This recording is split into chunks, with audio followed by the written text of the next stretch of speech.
एक सवाल है इलेक्टोरल बॉन्ड्स के बारे में। राहुल गांधी जो हैं वो हर भाषण में कहते हैं और विपक्ष के नेता भी कहते हैं कि इसमें धांधली हुई है।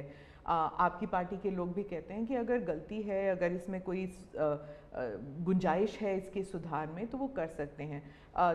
क्या ये गलत फैसला था इलेक्टोरल बॉन्ड्स का? पहली बात है कि हमारे देश में लंबे अरसे से चर्चा चली है कि चुनावों में काला धन एक बहुत बड़ा खतरनाक खेल हो रहा है। देश के चुनावों को काले धन से मुक्ति मिले, इसके लिए कुछ करना चाहिए। चर्चा लंबे समय से चल रही है। चुनाव में खर्च तो होता ही होता है, कोई इनकार नहीं कर सकता है। मेरी पार्टी भी करती है, सब पार्टियां करती है, कैंडिडेट भी करते हैं। और पैसे लोगों से लेने पड़ते हैं, सब पार्टियां लेती हैं। मैं चाहता था कि हम कुछ कोशिश करें कि इस काले धन से हमारे चुनाव को कैसे मुक्ति मिले, ट्रांसपेरेंसी कैसे आए। एक प्रामाणिक पवित्र विचार मेरे मन में था। रास्ते खोज रहे थे, एक छोटा सा रास्ता मिला, वही पूर्ण है वैसा हमने उस समय भी क्लेम नहीं किया था। पार्लियामेंट में डिबेट में सबने उसको सराहा भी था। आज जो लोग उलट पुलट बोल रहे हैं उन्होंने सराहा था। पार्लियामेंट डिबेट देख लीजिए। हमने कैसे कैसे काम किया, जैसे 1000 और 2000 के नोट खत्म कर दिए। चुनाव में वही बड़े बड़ी मात्रा में ट्रैवलिंग करते हैं, क्यों कि ये काला धन खत्म हो। हमने सुप्रीम कोर्ट ने कहा था कि 20,000 रुपये तक पॉलिटिकल पार्टियां कैश ले सकती हैं। मैंने कानून बनाकर, नियम बना करके 20,000 को 2,500 कर दिया। क्यों? क्योंकि मैं नहीं चाहता था कि ये कैश वाला कारोबार चले। फिर मैंने कहा है कि इलेक्टोरल बॉन्ड, कि जो पार्टी अपना सीक्रेसी मेंटेन करना चाहती है। होता था क्या, जैसे हम पहले बीजेपी में चेक से पैसा लेंगे तय किया, तो सब व्यापारी लोग हमें आकर के कहें साहब हम चेक से दे ही नहीं सकते। हमने कहा क्यों नहीं दे सकते? बोले हम चेक से देंगे तो हमें लिखना पड़ेगा। हम लिखेंगे तो जो सरकार है वो देखेगी कि ये विपक्ष को इतना पैसा दिया, तो हमें तो वो परेशान करेंगे। तो बोले हम तो पैसे देने के लिए तैयार है लेकिन चेक से नहीं देंगे। तो मुझे याद है हमारे 90 के दशक में जो चुनाव में हमको बड़ी दिक्कत आई थी, पैसे नहीं थे हमारे पास और हम नियम लगा के बैठे थे कि हम चेक से लेंगे। देने वाले देने को तैयार थे, चेक से देने की इनकी हिम्मत नहीं थी। तो ये सारी चीज़ों का मुझे पता था। तो मैंने कहा भाई, तो हमने कहा भाई ऐसा है, अब देखिए इलेक्टोरल बॉन्ड न होते तो किस व्यवस्था में ताकत है वो ढूंढ के निकालते कि पैसा कहाँ से आया और कहाँ गया। ये तो इलेक्टोरल बॉन्ड की सक्सेस स्टोरी है कि इलेक्टोरल बॉन्ड थे तो आपको ट्रेल मिल रहा है मनी का, कि किस कंपनी ने दिया, कैसे दिया, कहाँ दिया। अब उसमें अच्छा हुआ बुरा हुआ वो विवाद का विषय हो सकता है, इसकी चर्चा हो। मुझे जो चिंता है वो, मैं ये कभी नहीं कहता हूँ निर्णय में कोई कमी नहीं होती है। निर्णय तो चर्चा कर सीखते हैं, सुधारते हैं। इसमें भी सुधार के लिए बहुत संभावना है, लेकिन आज हम पूरी तरह काले धन की तरफ देश को धकेल दिया है। और इसलिए मैं कहता हूँ सब लोग पछताएंगे, जब बाद में ईमानदारी से सोचेंगे सब लोग पछताएंगे। अब देखिए इलेक्टोरल बॉन्ड का भी विशेषता देखिए कैसा झूठ चल रहा है। कुल देश में 3,000 कंपनियों ने इलेक्टोरल बॉन्ड दिए हैं। उसमें 3,000 में 26 कंपनियां ऐसी हैं जिन पर कार्रवाई हुई है। ये कहते हैं ना ईडी वीडी टिकना फलाना। 3,000 डोनर है, उसमें सिर्फ 26, और उनमें से 16 कंपनियां ऐसी थी छापा जब लगा उस समय बॉन्ड खरीदा। कोई जोड़ सकता है इसको? अगर बॉन्ड खरीदा, लोग ये जोड़ रहे हैं, उसकी विशेषता ये है कि ये जो 16 कंपनियों ने बॉन्ड खरीदा उसमें से 37 पैसा अमाउंट बीजेपी को डोनेशन में मिली। 37, 63% बीजेपी के विरोधी पार्टियों को मिली। अगर पूरे जोड़े जाएं तो। हाँ, मैं ये 16 कंपनी जिसका ईडी सीबीआई कोई न कोई उस समय एक्शन भी हुआ और बॉन्ड भी निकला। 37% अमाउंट बीजेपी ने, 63 ऑपोजिशन को। क्या ईडी रेड करे और ऑपोजिशन को डोनेशन देने का कार्यक्रम वर्क करे? क्या बीजेपी ऐसा करेगी? इसका मतलब कि 63% पैसा विपक्ष के पास जाए और आप आरोप हम पर लगाएं, लेकिन उनको गोलमोल बोलना है और भाग जाना है।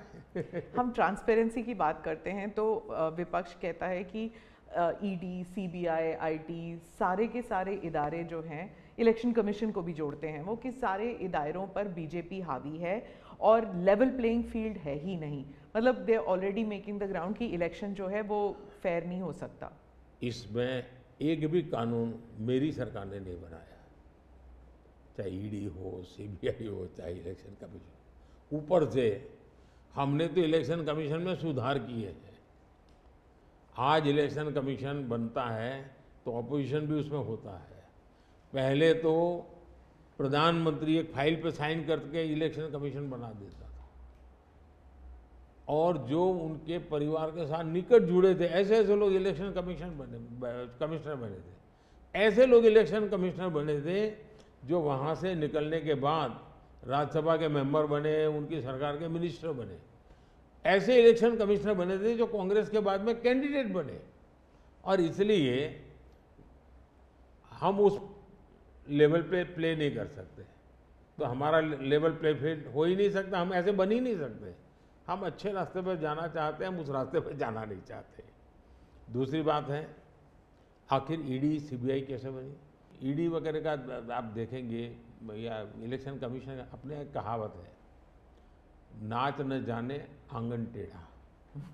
और इसलिए कभी ईवीएम का बहाना निकालेंगे, कभी मूलतः पराजय के लिए वो कुछ रीजनिंग अभी से सेट करने में लगे हैं ताकि पराजय उनके खाते में न चढ़ जाए।